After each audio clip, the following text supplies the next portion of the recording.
Weekend हो या हफ्ते के कोई से भी दिन हो, हम मम्मियों को कभी आराम है ही नहीं। हेलो दोस्तों, गुड मॉर्निंग। तो आज है सैटरडे और आज भी हमें कोई आराम नहीं है। संडे सैटरडे मेरे बच्चों का स्कूल ऑफ रहता है, लेकिन आज का सैटरडे होने वाला है बहुत ज़्यादा बिजी, क्योंकि आज है बच्चों की पीटीएम और है 1 अगस्त, जिसमें महीने की शुरुआत में ही हज़ारों काम होते हैं और ऊपर से पीटीएम है। तो उसके लिए भी डर लग रहा था, क्योंकि अभी बच्चों के फर्स्ट पीटी एग्ज़ाम भी गए हैं।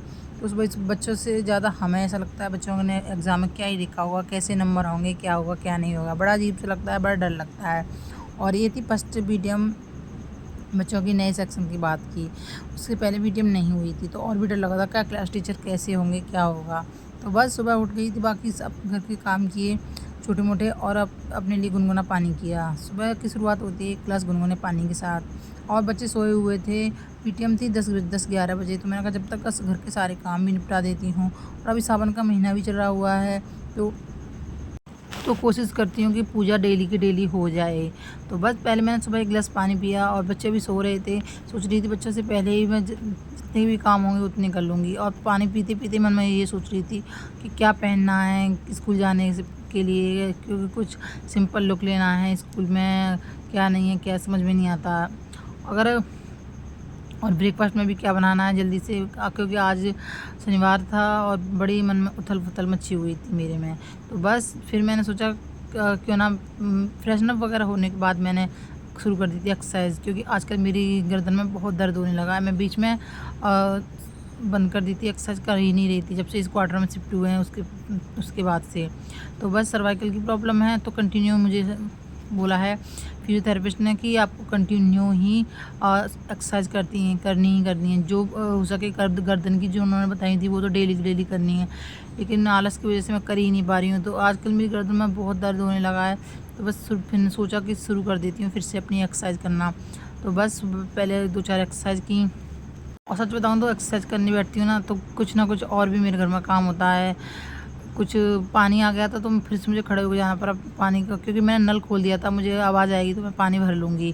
तो बस फिर नल बंद करने चली गई, फिर अपने काम में लग गई, नल वल बंद करके आई, फिर अपनी एक्सरसाइज करने लगी। सोचती हूँ दर्द में थोड़ा आराम मिल जाए बिना दवाइयों के ही, क्योंकि डॉक्टर ने भी बोला है कि सर्वाइकल में जितना हो सके आप एक्सरसाइज करो, एक्सरसाइज से ही आराम मिलेगा। मैंने काफ़ी फिजियोथेरेपी वगैरह भी करवा ली हैं, और जबकि कोई आराम नहीं मिलता उनसे। जितना भी आराम मिलता है आपको एक्सरसाइज से ही मिलता है। तो बस अब आ गई थी मैं किचन में, और जो भी रात के बर्तन होते हैं वो मैं रख देती हूँ। रात को धोने के बाद सुबह सूख जाते हैं अच्छे से, तो उनको अपनी जगह पे लगा देती हूँ। पता है हफ्ते के बाकी दिन और संडे सैटरडे में मुझे बहुत फ़र्क लगता है। संडे सैटरडे को मेरा काम ही नहीं फ्री होता, और बाकी दिन बच्चे स्कूल चले जाते हैं, तो फिर सुबह सारा रूटीन एक जैसा रहता है। जल्दी से बच्चे चले गए, अपना घर का काम किया, नहाए धो के फ्री हो जाते हैं। क्योंकि संडे सैटरडे को मेरे बच्चे घर पर रहते हैं, तो एक तो लेट उठना होता है, उसके बाद बच्चे परेशान करते हैं, ये बना दो वो बना दो, यहाँ चीज़ें फेंक वहाँ चीज़ें फेंक। अभी छोटे हैं तो उनको इतनी समझ नहीं है। बाकी मैं किचन के बर्तन लगाने के बाद अपना झाड़ू उठाया, झाड़ू लगाने लग गई। और सच बताऊँ तो मेरा क्वार्टर ना नीचे है, और नीचे के क्वार्टर में ना कीड़े मकोड़ों की इतनी दिक्कत होती है बहुत ज़्यादा, और सबसे ज़्यादा कॉकरोच हैं। और ऊपर से बारिश का मौसम भी है, तो बस रात को 1-2 कॉकरोच दिखे, मैंने काला हिट डाला वहाँ पर। नीचे के क्वार्टर में बहुत डर होता है बारिश के मौसम में भी और ऐसे भी, तो कहीं ना कहीं कीड़े मकोड़े दिखते ही हैं। तो रात को सोने से पहले ध्यान रखना पड़ता है दरवाजे खिड़की से हर चीज़ बंद है कि नहीं। कोई भी चीज़ खुली होती है तो ऐसा लगता है कोई कीड़ा मकोड़ा घर के अंदर ना आ जाए, क्योंकि मेरे घर के पीछे भी काफ़ी जंगल है, बिल्कुल भी वो नहीं है। और नीचे का क्वार्टर है तो पर्सनली और भी ज़्यादा दिक्कतें रहती हैं। तो बस छोटे मोटे कॉकरोच है उनके लिए मैं दवाई डाल के रात को सोई थी। तो वो और बस फिर झाड़ू वाड़ू लगा दिया था पूरे घर में। अब मन बारी थी पोछा लगाने की। बच्चे भी सोए पड़े थे, मैंने कहा इनके उठने से पहले जितना काम कर लो, नहीं तो फिर उनको उठते ही भूख लगेगी प्यास लगेगी, मैंने कहा ये काम नहीं करने देंगे। और मुझे आज जल्दी जल्दी काम करने के फ्री भी होना था, क्योंकि पीटीएम थी और भी घर में काम थे, वो बाहर के कुछ काम थे, क्योंकि आज 1 तारीख है। 1 तारीख को और भी बहुत काम होते हैं जो करने थे। बस बच्चों को भी मैंने आवाज़ दे दी थी, लेकिन वो उनको कहाँ फ़र्क पड़ने वाला है उठने के लिए। मैंने कहा उठ जाओ पीटीएम में भी जाना है। तो बच्चे सो रहे थे, और उनके सोते ही मैंने सारे काम करके फ्री हो गई थी, और फिर बारी थी पूजा करने की। फटाफट से मैंने अपने नहा धो के फ्री हुई, और बस भोलेनाथ को जल चढ़ाया। पूजा वूजा करके नहा धो के फ्री होने के बाद थोड़ा सा रिलैक्स लगता है कि चलो घर के कुछ काम हो गए। और 10 कब बज गए पूजा करते पता ही नहीं चला था। सुबह का टाइम इतनी जल्दी भागता है। और पर्सनली अगर कहीं जाना आना हो या कोई एक्स्ट्रा काम हो ना करने का, तब तो टाइम का पता ही नहीं चलता कि कब टाइम निकल जाता है। जल्दी से पूजा वूजा की, जलवल चढ़ा के फ्री हुई। और बच्चे भी अब तो उठ गए थे, खैर वो भी साथ में जाएंगे। अगर हस्बैंड होते हैं तो ये हो जाता है कि कम से कम बाहर के काम वो कर लेते हैं और हम लेडीज़ घर का काम कर लेती हैं। लेकिन अभी घर का काम भी करना, बाहर का काम भी करना होता है। तो बस पूजा वूजा करते तुरंत बच्चे वही उठ गए थे। उनको अच्छे से जल्दी से नहा धुला के फ्री हो गई थी। और फिर बना लिया मैंने ब्रेकफास्ट में बनाया था मैंने पोहा, और उनके लिए बनाया था रूह अफ़ज़ा। बोली थी मम्मा हमें रूह अफ़ज़ा चाहिए थी। मैंने कहा चलो ठीक है। बोले ठंडे का मन कर रहा है। तो बस अपना तैयार हुई, थोड़ा सा मेकअप किया। सच बताऊं तो मुझे मेकअप ज़्यादा आता नहीं करना, और मुझे समझ में भी नहीं आता कैसे क्या करना है। और पीटीएम में जाने से पहले कोशिश थी कि धूप है इतनी तो सनस्क्रीन तो ज़रूर लगा के जाऊँ इतना तो। और उससे पहले मैंने बच्चों को तैयार कर दिया था, उनके ड्रेस पहना दी। अभी पीटीएम में मैम का मैसेज आया था कि बच्चों को पूरा यूनिफॉर्म पहना के लेके आना है। तो बस ताला वाला लगाया और चल पड़ी थी मैं पीटीएम में जाने के लिए। बच्चों को भी तैयार करके बाहर भेज दिया था, और फिर उठाई अपनी एक्टिवा। और भाई अपने काम है करना तो खुद को ही है। तो बस बच्चों को साथ में लेके चली गई थी मैं पीटीएम में। अब देखते हैं स्कूल पहुँचते ही क्या होता है, कैसा इनका रिजल्ट आता है, कैसे इनके नंबर आते हैं। और उसके बाद पता चलेगा कि मैम हमें क्या बोलती हैं क्या नहीं। बच्चों की जिम्मेदारी बहुत बड़ी जिम्मेदारी होती है यार। उसमें बहुत डर लगता है कि कैसे नंबर लेके आए होंगे, कैसा होगा बच्चों का व्यवहार। तो बस हम स्कूल में पहुंच गए थे। और स्कूल में पहुंचते पहुंचते सच बताऊँ तो लेट हो गया था, क्योंकि इनका रोल नंबर तो फर्स्ट रोल नंबर और थर्ड रोल नंबर था दोनों बच्चों का।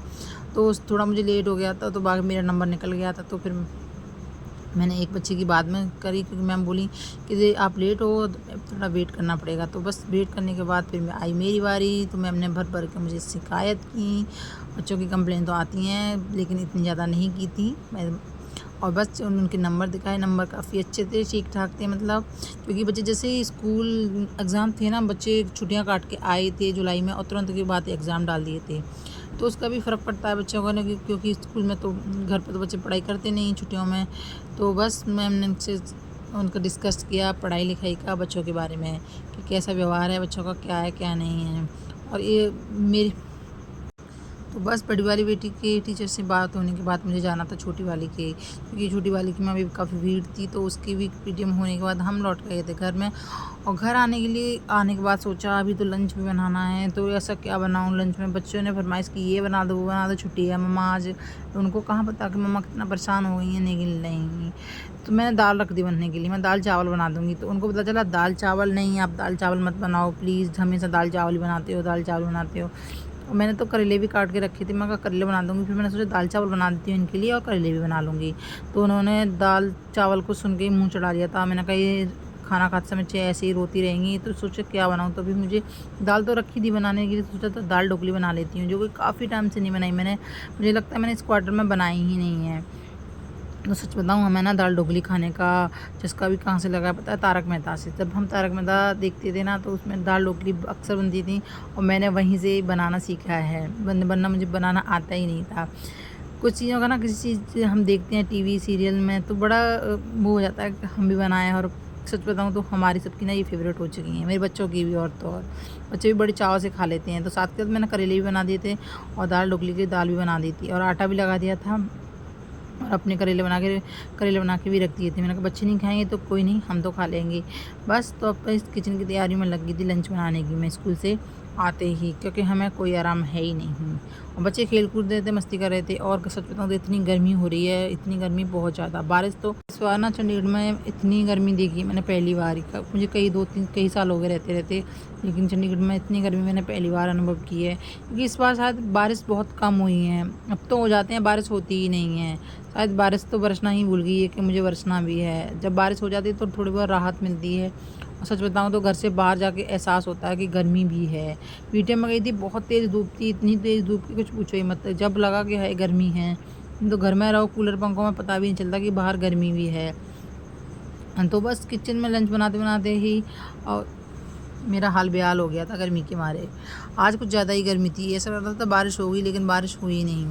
तो बस अपने काम में लगी थी। बच्चों को भी भूख लग रही थी, क्योंकि उन्होंने पोहा इतना अच्छे से नहीं खाया। बच्चे कहाँ खाते हैं पोहे वगैरह, उनको तो ये चाहिए कुछ सच बताऊँ तो जिस दिन ना मैंने फर्स्ट बार बनाई थी ना दाल ढोकली, तो मैंने बहुत कम बनाई थी। मुझे लगा कि बच्चे बिल्कुल नहीं खाएँगे और कम बना के देखती हूँ कि अच्छी लगती हैं कि नहीं। मुझे पहले से बनाने आती नहीं थी, मैंने तो ऐसे ही ये वीडियोज़ और तारक मेहता से सीख लिया था बनाना। तो फिर मेरे बच्चे स्कूल से आए, सबसे पहले उनको खिलाया मैंने, बेटा कैसा लगा देखो। तो उन्होंने कहा मम्मी बहुत ही यम्मी है, क्या है ये? फिर मैंने उनको बताया कि ये जो तारक मेहता नहीं खाते जो वो लोग, वही है जो उनके बापूजी ने दया के लिए बनाया था। हम एक एपिसोड देख रहे थे उसमें, तो बोले हाँ हाँ मम्मा बनाया था। मैंने कहा वही है। कह वाह ये तो बहुत अच्छा है। तब से मुझे भी लगता है चलो इस बहाने दाल भी बच्चे खा लेते हैं और अच्छे से पेट भी भर जाता है उनका। तभी से मुझे ना दाल ढोकली बनाने का चस्का लगा हुआ है। आप लोग मुझे कमेंट करके बताना किस किस ने इस तरह ना वीडियोज़ वगैरह में या कहीं सीरियल में कोई चीज़ बनाने देखी हो और ऐसा लगा चलो हम भी ट्राई करते हैं, और वो चीज़ आपकी फेवरेट बन गई हो या अच्छी लगी हो। अरे वाह इतनी परफेक्ट बना ली हमने। कभी कभी है ना इतना परफेक्ट चीज़ बना लेते हैं हम, खुद पे ही लगता है अरे यार वाह हमने फर्स्ट बार बनाया और इतना अच्छा बन गया। अरे मेरे साथ सच में ऐसे ही हुआ था। अब अच्छी तो बनी थी ना, सबसे ज़्यादा होता है कि जो कुछ सामने कोई खा के गए ना, अरे वाह इतनी टेस्टी बनी है। अब मेरे जज तो मेरे बच्चे ही हैं भाई, अब उनको पसंद आती ना कोई चीज़ तो मुझे लगता है यहाँ ये मुझे अच्छी ही बनी होगी, क्योंकि मुझे तो जैसा बन गया मैं तो खा लेती हूँ, पर बच्चों को पसंद आ जाए वो चीज़ मुझे लगता है सच में अच्छी ही बनी होगी। इसीलिए मैं सोचती हूँ सबसे बड़े जज मेरे लिए तो यही हैं, इनको अच्छी लग गई तो मतलब मुझे भी चीज़ अच्छी लग गई, या मेरे हस्बैंड को भी अच्छी लगी, हम सबको अच्छी लग जाती है अगर बच्चों को अच्छी लगी तो बस दाल के लिए मैंने तड़के के लिए सब प्याज व्याज काट ली थी और दाल ढोकली को भी बनने रख दिया था। उसमें 2-3 सीटी फिर से लगा देती हूँ, क्योंकि कच्ची ना रहे। मैं 1-2 सीटी लगा ही लेती हूँ। कुछ लोग खुले मतलब कुकर में ना कढ़ाई में ऐसे ही पका लेते हैं, मैं सीटी लगा देती हूँ, मुझे लगता है कि कच्ची वच्ची ना रह जाए। तो बस अच्छे से बन गई थी और ढक्कन को मैंने खोल के देखा तो दाल भी अच्छे से हो गई थी। अब मैं लगाने वाली थी उसमें एक प्यारा सा तड़का में सरसों का तेल डाला और फिर मैं डालूँगी प्याज टमाटर हरी मिर्च और बढ़िया टेस्टी से एक तड़का बना लेंगे बस। तो तेल को अच्छे से गर्म कर लिया था मैंने, उसके बाद डाल लिया था उसमें जीरे को अच्छे से भून लिया। उसके बाद डाल दिया था लहसुन और हरी मिर्ची, उनको भी अच्छे से भून लिया था। जैसे नॉर्मली हम दाल में तड़का लगाते हैं ना, सब सेम वैसे ही होता है, कुछ अलग नहीं होता। बस दाल में जो आटे की लोइयाँ डाली जाती हैं छोटी छोटी, वही होता है अलग, इस बस और कुछ अलग नहीं होता। जैसे सेम दाल बनती है वैसे ही दाल में तड़का लगा सकते हैं। आप चाहो तो दाल में पहले तड़का लगा के और फिर बाद में ऊपर से एक और घी का या लहसुन का तड़का लगा सकते हैं, वो भी बहुत टेस्टी लगता है।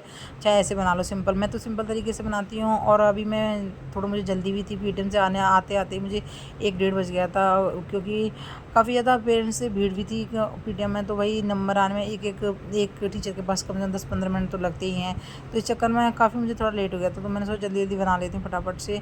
और सिर्फ मैंने सिंपल तरीके से बनाती हूँ, ज़्यादा प्रोसेस नहीं करती हूँ लंबा, और ऐसे ही बना देती हूँ सिंपल सा ही। बच्चों को भी तो पसंद आ ही जाते हैं और हमें भी। जितना सिंपल खाना हो ना उतना ही ज़्यादा अच्छा लगता है मुझे, तो ज़्यादा ताम झाम नहीं पसंद है। तो बस अच्छे से तड़का तैयार हो गया था और मैंने इसमें डाल दिया था। लेकिन जो मेरा दूसरा वाला कुकर है मुझे थोड़ा छोटा लगा, अच्छे से नहीं आई थी। फिर मैंने धीरे धीरे डाला उसको, क्योंकि एकदम से डाला ना तो सारी दाल और वो पूरा गैस भी ख़राब हो गया था। उसके बाद मैंने पूरी गैस को साफ़ किया, काम फिर बढ़ गया मेरे लिए। फिर मैंने धीमे धीमे चमचे से डाला। मैंने एक साथ डालूँगी तो कहीं और ना वो हो जाए, क्योंकि वो दूसरा वाला कुकर थोड़ा छोटा पड़ गया था। और पूरे बर्तन आपके बहुत ज़्यादा ख़राब होते हैं इस चीज़ में। तो बस दाल ढोकली अच्छे से हो गई थी तैयार, और उसके बाद हम लोग ऐसे खाने के लिए भी तैयार। और बस बच्चों को बड़ी लगी थी भूख और हमें भी वही भूख लग गई थी। तो हमने कहा चलो जल्दी से बनाते हैं। और ना दाल ढोकली खाने का सबसे ज़्यादा मज़ा आ जाता है जब ऊपर से आप उसमें धनिया और प्याज काट के डालोगे, तब उसमें 4 चाँद लग जाएंगे। खाने का इतना टेस्ट लगेगा, और ध्यान नहीं जुड़ना तो बिल्कुल भी ना भूलें। तो आज की मेरी वीडियो कैसी लगी लाइक करें, कमेंट करें, और ये रेसिपी कैसी लगी आपको ये भी ज़रूर बताएं।